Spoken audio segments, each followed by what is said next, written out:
Tim asuhan Neil Maizar itu berencana melakukan training center ke Malaysia pada awal Agustus mendatang. Langkah ini sebagai persiapan serius mereka menghadapi Liga 2 musim 2025-2026 dengan target promosi ke Liga 1. Sejumlah pemain berpengalaman telah bergabung, di antaranya Bayu Gatra, Juninho Cabral sebagai ujung tombak, serta Dal Ocha gelandang asal Brazil dan Sebastian Entik di jantung pertahanan.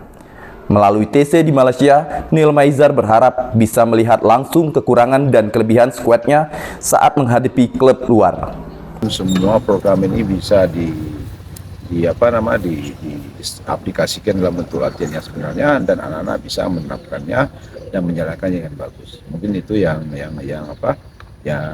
saya harus jabarkan, dan untuk kedepannya dalam 1 bulan ini, bulan Juli tanggal 30 Juni kemarin sampai kita nanti 3 Agustus nanti kita masih tetap di pre-season.